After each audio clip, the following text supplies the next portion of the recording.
Ini disebut dengan syarat-syarat sah salat. Bermakna dengan maksud tanpa syarat ini tak sah salat. Jadi untuk solat kita menjadi sah, maka kita kena penuhi syarat-syarat ni. Berapa syaratnya disebutkan oleh Syekh Al-Qadhi? Ada 5 syarat. Yang pertama sekali adalah hendaklah badannya suci daripada hadas dan najis. Maknanya Al-Qadhi menggabungkan daripada suci daripada najis itu dan juga hadas. Ada dalam kitab fiqh yang lain diasingkan. Suci dari hadas satu. Suci daripada najis satu. Yang ni digabungkan. Suci daripada hadas dan juga najis satu. Jadilah dia satu gabungan. Jadi sebab tu kadang-kadang tu syarat di dalam kitab ni ada 6, ni ada 7, ni ada 5. Sebab ada yang dipecahkan. Yang ni digabungkan, hadas dan najis. Suci daripada hadas bermakna kena pastikan dia tidak berhadas. Dan hadas itu ada dua. Iaitu hadas kecil dan hadas besar. Dan itu dah kita bahaskan dalam kitab At-Taharah. Iaitu dalam kitab bersuci sebelum ini. Cara mengangkat hadas besar dan sebab-sebab hadas besar pun dah dibahaskan. Kenapa seorang itu dikira sebagai orang yang ada hadas besar? Seperti orang yang bersetubuh, kan? Yang kedua, orang yang keluar mani. Yang ketiganya, kerana perempuan yang haid, nifas. Begitu juga dengan melahirkan dan mati. Itu sebab-sebab seorang itu adanya hadas besar, dan untuk mengangkat hadas besar itu adalah diwajibkan mandi. Jadi kalau orang tu ada hadas besar, dia tak sah solat dia kalau dia tidak mandi. Dia kena angkat hadas besar tu dengan cara mandi wajib. Adapun hadas kecil adalah diangkat dengan berwuduk. Kan? Dan kita pun dah bahaskan tentang apa yang menyebabkan seorang itu batal wuduknya. Maknanya berada dalam hadas kecil. Ada 4. Di antaranya ialah ketika mana keluar sesuatu dari salah satu daripada 2 jalan. Qubul ataupun dubur. Apa saja keluar akan batalkan wuduk seseorang itu. Dia ada hadas. Kan? Kecuali mani, kata Imam Syafi'i. Yang keduanya bersentuhan kulit dengan kulit di antara lelaki dan perempuan yang ajnabi. Tanpa alas. Ketiganya adalah hilang akal. Dengan sebab pingsan, pitam atau tidur. Kecuali tidur yang mantap punggungnya. Duduk dalam keadaan mantap punggungnya. Yang keempat adalah memegang, minta maaf, kemaluan adami. Iaitu manusia dengan telapak tangan. Maka membatalkan wuduk. Maka cara mengangkat hadasnya dengan berwuduk. Dan wuduk pun telah kita bahaskan dalam kitab Al-Taharah. Apakah rukun-rukun wuduknya. Kan? Dan sebagainya. Jadi kena pastikan sebelum kamu nak menunaikan salat, untuk sah salat kamu, kena pastikan kamu itu tidak ada hadas besar dan hadas kecil. Kamu kena selesaikan itu dulu. Mandi kalau ada hadas besar, berwuduk kalau sekiranya kamu ada hadas kecil. Baik, dan bersih daripada najis. Najis pun kita dah bahaskan dalam bab taharah tu. Najis pula ada jenisnya. Ada yang disebutkan dengan mukhaffafah, mutawassitah. Begitu juga dengan mughalladhah. Ringan, sederhana, pertengahan dan juga berat. Macam mana cara untuk mensucikannya, macam mana cara untuk bersihkan dia, kita dah bahaskan. So nak kena pastikan najis ni tidak ada pertama di badan. Di badan ni tak kira najis kat mana pun. Termasuk di antara orang yang biasanya masalah najis ni, dia tak tahu dia ada najis adalah apabila dia tak istinja dengan betul. Dia tak beristinja dengan betul. Akhirnya maknanya dia masih ada membawa najis. Sebab tu Nabi kata amatu adabul qabri minhu, daripada sebab kencing tadi ni.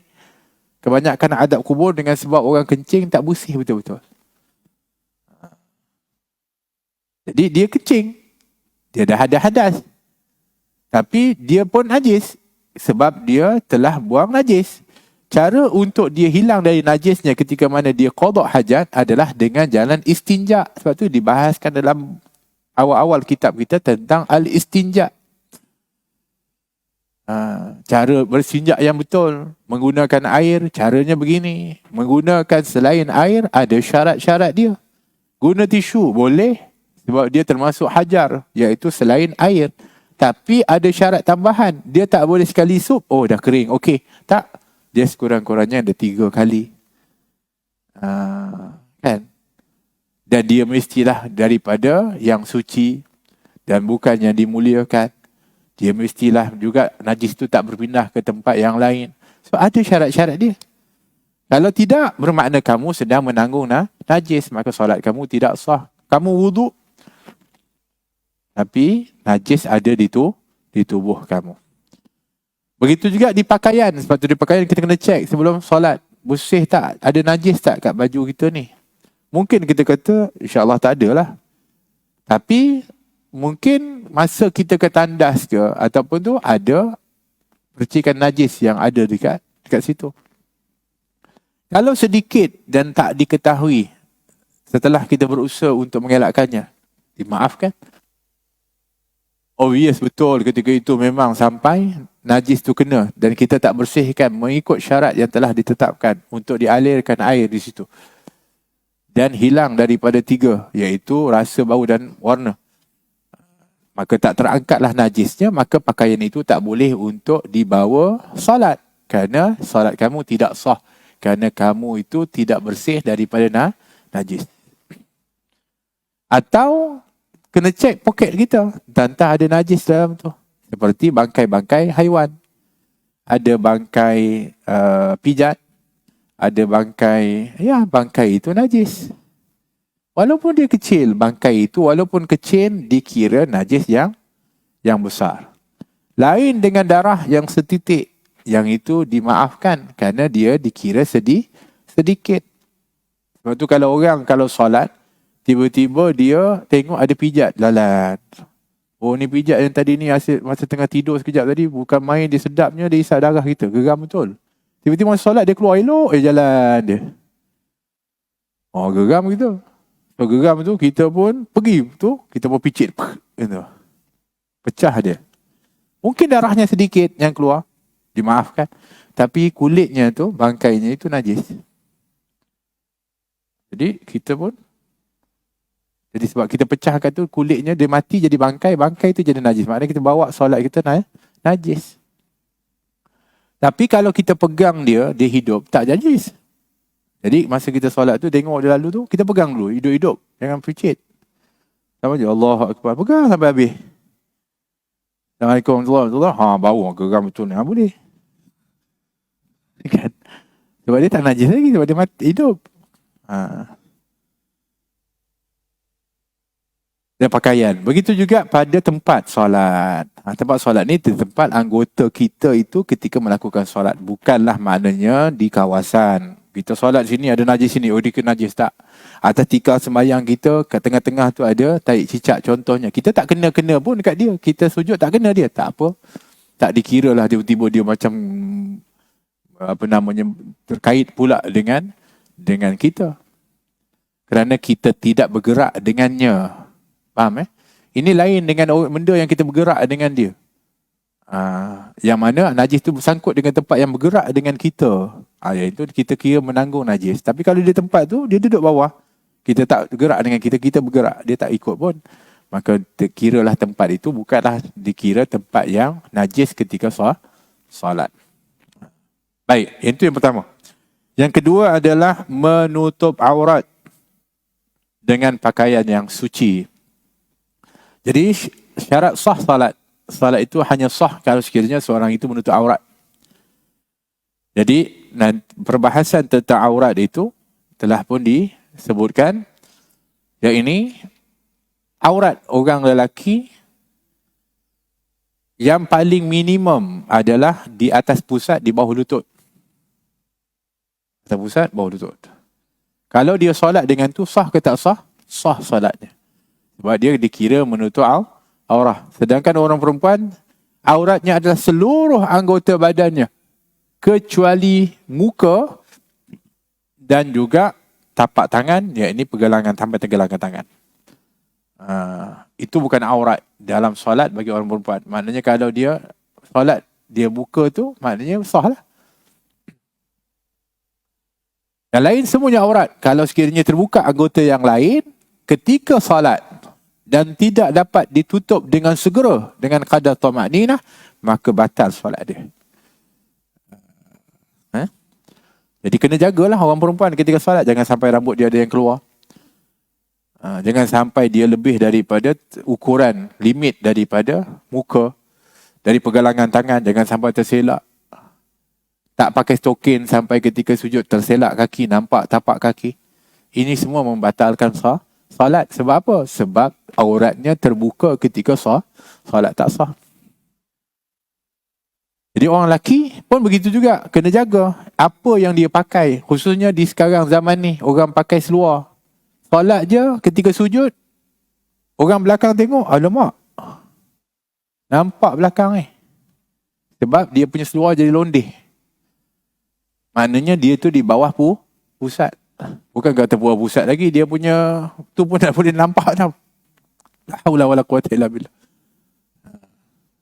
Memanglah dikira solatnya batal.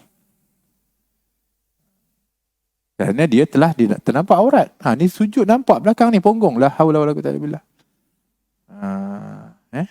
Jadi kena pastikan supaya jangan sampai ada yang menyebabkan terbukanya aurat tu. Kena jagalah pakaian kita solat tu. Dan termasuk juga aurat bagi orang perempuan bukan hanya daripada kain yang menutupi, daripada kulit. Ini pun orang perempuan kena faham juga. Aurat ini bukan sekadar kain yang menutupi kulit. Aurat ini adalah maksudnya menjaga daripada perempuan itu, daripada dilihat tubuh badannya itu, baik itu kulitnya atau bentuk badannya. Jadi kalau dia pakai baju ketat, tapi kulit dia tak nampak. Tapi bentuk badannya, Allah, memang nampak betul. Tutup aurat ke tak tutup aurat? Tak tutup aurat disebut. Tak ada tutup aurat. Sebab bentuk badannya itu adalah aurat dia. Jadi kalau orang perempuan tu dia pakai baju ketat, kemudian dia solat, orang tegur. Dia kata saya tutup aurat. Tengok, tak nampak satu pun kulit saya dalam anggota-anggota aurat tersebut. Maknanya dia tak faham apa itu aurah. Jadi orang perempuan yang pakai seluar, saya tak kata tak boleh. Tapi risiko dia, anggota dia tu mungkin kelihatan. Bentuknya kelihatan. Jadi kalau pakai seluar tu, kalau sekiranya dia pakai pun, biar seluarnya betul-betul longgar yang memang nampak, tak nampak dia berbentuk. Tapi kalau tidak, dia kena pakai tu yang orang-orang dulu ni berhati-hati. Dia pakai apa? Dia pakai telekong. Tu hebatnya orang dulu ni. Ulama dulu ajarkan kepada mak-mak kita dulu ni. Nenek-nenek kita. Bukan sebab apa. Sebab tu mereka kita panggil? Carry lah telekong tu mana pun mereka pergi. Orang sekarang kata apalah makcik ni. Tak belajar ke. Sekarang ni aurat mudah je. Simple. Solat. Tutup je dah. Boleh dah. Tak payah nak susah-susah pakai telekong. Dia cakap macam itu. Tapi keberhati-hatian itu lebih utama. Itu hebatnya. Dan mereka tak rasa beban pun. Orang dulu tak rasa beban pun nak bawa benda tu. Bahkan memang rajin dia bawa. Jadi untuk mengelakkan daripada terbukanya atau kelihatan daripada aurat. Jadi kalau orang lelaki dia pakai, tapi aurat ini kalau dilihat oleh orang, maksudnya dengan sebab seorang itu sujud pakai kain, nampak daripada situ, itu tak dikira dia buka aurat. Itu orang yang mengitik aurat, dia panggil. Begitu juga kalau sekiranya seorang tu pakai kain, tiba-tiba anak dia masuk bawah kain. Tengok dalam, alamak apa ni? Batal tak solat dia? Dia tak batal sebab dia tak buka aurat. Anak dia yang pergi masuk dalam tu. Begitu juga dia solat dekat atas. Nampak lubang, kat atas tu ada lubang. Orang daripada bawah nampak. Dia tak batal aurat dia. Dia tak kira solat dia tu, dia buka aurat. Tak. Yang penting dia menutupi aurat. Cuma, kalaupun lelaki itu dia katakan, auratnya adalah daripada atas pusat ke bawah lutut. Tapi kita ni ketika solat, di antara yang perlu untuk kita titik beratkan adalah adab solat. Kan? Sebab ada orang dia solat tak pakai baju pun, dia pakai kain dia. Orang tegur, dia kata, yang penting itu aurat. Jadi adab ini sebenarnya adalah kualiti ibadat tu. Macam mana kita nak tahu dia tu adalah ada kualiti adab dan sebagainya? Senang je. Kalau sekiranya kita solat, nak jadikan seorang itu imam. Imam tu pakai kain tu je. Baju tak pakai. Agak-agak kita nak jadi kita imam lah. Imam apa punya ni? Tak pakai baju. Tapi dia pakai baju, elok kain. Takkan nak jadi imam kot. Kita pun tak selesa. Kita tahu, ini tak kena ni. Bayangkan ketika kita dengan Allah SWT. Orang pun tak boleh terima. Tiba-tiba imam tiba-tiba pakai kain. Tak ada lah orang nak solat. Mustahil orang nak solat belakang tu. Kalau orang pun tak selesa dengan tu penampilan itu, takkan kita nak bertap penampilan itu ketika menghadap kepada Allah SWT. Baik. Yang ketiga, berada di tempat yang suci. Itu tempat yang suci tadilah kita sebutkan. Tempat yang kita nak solat itu tempat yang suci, bukan tempat yang najis. Termasuk tempat-tempat yang juga menjadi tempat yang dilarang untuk kita solat di dalam tandas. Solat di atas kubur. Di atas kubur maknanya kubur. Kalau di lorong kubur itu boleh solat tak? Boleh. Di atas kubur haram. Cuma tak digalakkan di tanah perkuburan sebab mungkin adanya daripada kesan-kesan najis ataupun daripada tempat-tempat yang kita tak tahu. Kan? Itu. Kemudian di tempat unta, ladang unta yang unta diternak di situ. Itu juga dilarang tempat seperti itu. Atau tempat-tempat yang disebutkan memang diketahui adanya najis itu di mana-mana. Jadi pastikan tempat yang kita nak solat itu tempat yang suci. Tapi kalau tempat itu dilihat adalah tempat yang zahirnya nampak suci. Kita tak tahu di sebalik daripadanya pernah dijijak oleh siapa, itu tetap dikira asalnya suci. Tak boleh kita kata, ini tentang ada najis. Tak boleh. Yang penting tidak ada ain najisnya. Maka kita boleh solat. Sebab tu orang boleh solat atas rumput, orang boleh solat atas tanah. Tak jadi masalah.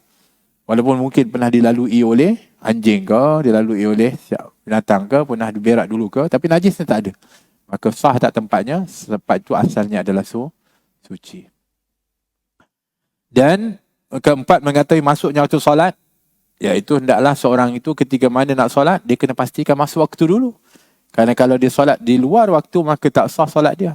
Maka syarat untuk kita nak solat, kena pastikan masuknya waktu. Dan kita telah bahaskan di awal dari kitab solat itu, tentang bilakah permulaan waktu-waktu tu. Waktu zuhur bila mula, waktu asar bila mula, dan berakhir bila.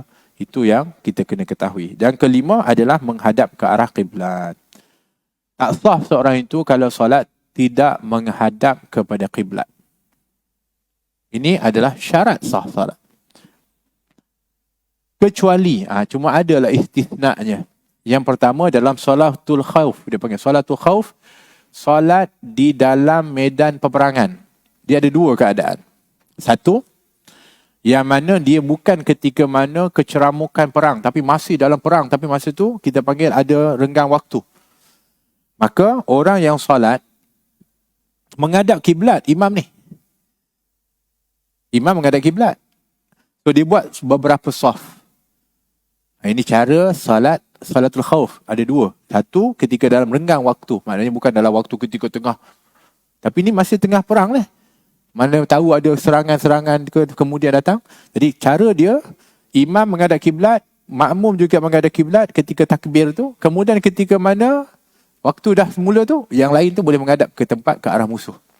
Nampak dia tak menghadap kiblat tu? Jadi orang yang saf awal tu ikut imam. Semua. Kemudian naik. Barulah yang ni pula buat pula. Yang ni pula menghadap pula cari. Dia ada cara tu. Okey. Tak semuanya rukuk, tak semuanya sujud sama. Sebab kalau semua rukuk sujud tu kawan tu pun pergi serang. Tengok sujud tu elok. Jadi ada sampai begitu diajarkan oleh Allah. Hatta di dalam Al-Quranul Karim. Yang keduanya ketika dalam keceramukan peperangan. Masa tu tengah betul-betul sengit lah. Tapi masuk waktu, dia wajib solat la ilaha illallah sampai begitu. Jadi solat ni macam mana? Tutup. Bismillahirrahmanirrahim. Allahu akbar. Bismillahirrahmanirrahim. Alhamdulillahirabbil alamin. Sambil dia tembak, sambil dia solat. Tak menghadap kiblat dah, tambah betul-betul. Macam tu. Nak cerita kata solat ni dalam keadaan apa pun tetap wajib juga. Masya-Allah. Kan? Sampai begitu sekali dipanggil wajibnya solat. Baik, yang keduanya ialah ketika mana solat sunat, solat dalam musafir. Ketika musafir, naik kenderaan, musafir tu, kita solat sunat di atas kenderaan. Masa tu kita boleh menghadap di manakah kenderaan itu menghadap. Solat tu. Tapi solat sunat, dan ini disebutkan dalam hadis-hadis daripada amalan Rasulullah SAW. Di antara yang Nabi rajin buat ketika Nabi bermusafir adalah solat. Dan solat Nabi itu dilakukan di atas kenderaan, solat sunat. Jadi Nabi akan duduk atas unta tu, jalan, tengok tak ada apa-apa yang perlu tu, Nabi akan Allahu akbar. Kemudian Nabi akan rukuk, Nabi akan sujud yang hampir menyentuh, tapi tak sentuh ke atas belakang unta tu, hampir menyentuh. Maknanya Nabi isyaratkan sujud. Begitu. Di mana menghadapnya? Iaitu di mana saja unta itu menghadap. Pernah seorang sahabat, dia pergi tegur Nabi. Dia tak tahu, dia pergi, Nabi tengah duduk atas unta. Dia pun kata Assalamualaikum. Nabi tak jawab. Dia kata Assalamualaikum. Nabi tak jawab. Dia pergi asal. Lepas tu dia kata, apalah aku buat salah ni. Dan tak aku buat salah, Nabi tak nak jawab salam aku apa semua. Kemudian sebab apa tu, baru Nabi, Waalaikumsalam warahmatullahi. Kenapa? Ya Rasulullah, aku dah bimbang. Kau ingat kau marah ke aku, ada masalah. Kenapa kau tak jawab tadi? Kata Nabi, tadi aku solat. Kata baginda Rasulullah SAW. Macam tu. Dan dia tak sangka lah Nabi solat. Sebab Nabi kat atas tu rupanya boleh. Jadi kalau kita naik flight, atau kita naik kereta, atau naik bas, kiranya kita ada wuduk, kita ada waktu kosong, tak ada apa-apa yang kita nak buat, kita boleh berzikir. Tapi alangkah baik juga kalau kita solat di atas tempat duduk kita. Allahu akbar. Kemudian dengan isyarat. Menghadap di mana? Menghadap ke arah. Tapi apabila solat fardu, disebutkan dalam riwayat itu, Nabi akan berhenti dan Nabi akan turun dan menghadap qiblat. Jadi sebab itu dalam mazhab Syafi'i khususnya, begitu juga dengan jumhur ulama, sebenarnya berpendapat bahawa solat tanpa menghadap qiblat dalam solat fardu itu tidak sah. Dan kalaupun dianya tak boleh dielakkan, maka wajib baginya untuk qada atau mengulangi solat tersebut. Maknanya kalau kita solat di atas kenderaan, contohnya flight, kita tak boleh dapat nak menghadap kiblat. Sebab kekangan-kekangan keadaan yang ada kat situ, contohnya lah, kita kena solat juga. Maka solat kita itu lebih kepada solat menghormati waktu, sebab syaratnya tak cukup. Solat juga wajib sebab dah masuk waktu. Waktu itu mesti dilakukan solat. Tapi setelah balik dan sampai ke tempat, kita wajib untuk mengulangi balik solat tersebut. Tadi sah hanya ketika itu je. Tapi dia tak cukup untuk nak menanggung kewajipan kita kalau kita sampai ke tempat yang kita boleh buat secara sempurna. Walaupun ada mutaakhir ini mengatakan tak apa, kita boleh menghadap mana saja. Sebab walillahi masyriq wal maghrib. Milik Allah timur dan barat.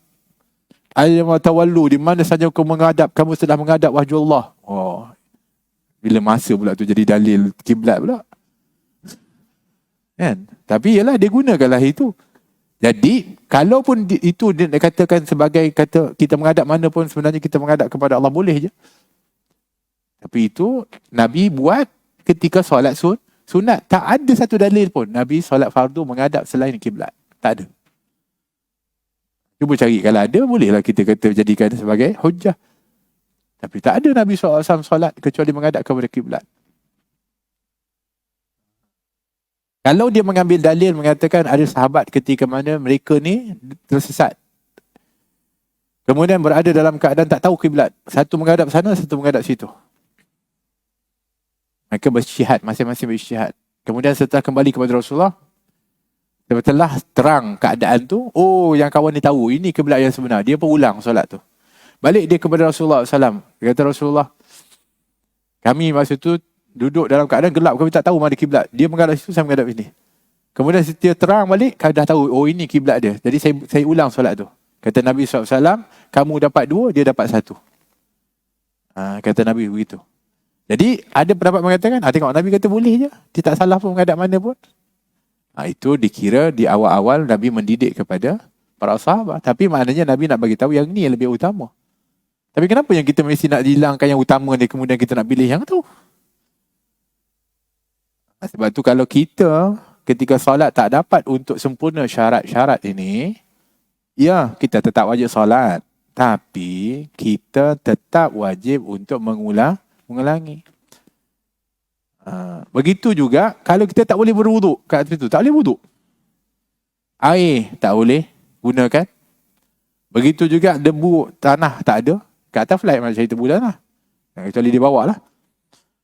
Maka dia dah tak ada yang mengangkat hadas. Ataupun yang boleh untuk membolehkan solat seperti tayamum. Tak ada. Maka dia panggil faqidut tahurain. Dia tak ada yang boleh mengangkat daripada hadas. Tapi dia wajib tak solat? Dia wajib solat. Tapi solatnya adalah ihtiramul waqti. Menghormati kepada waktu. Kemudian apabila dia sampai ke destinasi, kemudian dia mestilah mengulangi daripada solat tersebut. Macam tu.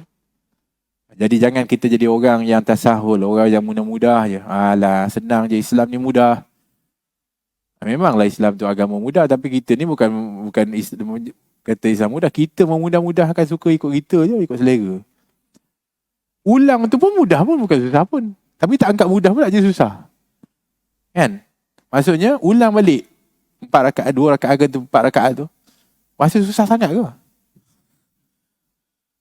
Jadi kalau begitu, kita katakan mengulang itu pun mudah. Jadi Islam tu mudah. Masa tu tadi kamu boleh solat ihtiram wagat, kamu mudah juga untuk solat, mengulanginya. Jadi itulah mudah maksud dia. Tapi kalau kamu anggap mudah ikut selera kamu, itu bukan mudah. Itu kamu telah pun mencalarkan daripada kesucian dan juga kemurnian daripada agama itu sendiri, mengikut selera kamu dan nafsu kamu. Tak boleh. Jadi itu yang perlu untuk kita faham. Jadi dalam keadaan solat sunat safar di atas kenderaan itu boleh. Tapi kalau solat fardu, kena pastikan kita menghadap kiblat, pastikan kita berwuduk. Jadi sebab tu kalau orang naik kapal pun, kalau kapal tu bergerak perlahan, kita kena ikut tu kiblat tu. Apa begitu? Kan? Jadi itu salah satu yang perlu untuk kita ambil perhatian apabila kita mengetahui tentang syarat-syarat sah salat ni. Bermakna kita kena pastikan kita memenuhi syarat tersebut. Kalau seorang itu dia solat, contohnya dia pergi satu tempat, dia solat, dia kata, ini kiblat. Dia rasalah, ataupun dia dah tengok ni ke kompas ke, ataupun dia pergi satu tempat yang ada surau musalla. Musalla tu tengok kiblat kat sini, dia tengok dia punya tanda kat situ. Dah solat apa semua selesai. Setahun kemudian, dia pergi tempat yang sama. Rupanya kiblat tu salah. Terbalik. Dia punya tu salah, terbalik. Rupanya masa tu dia tertukar.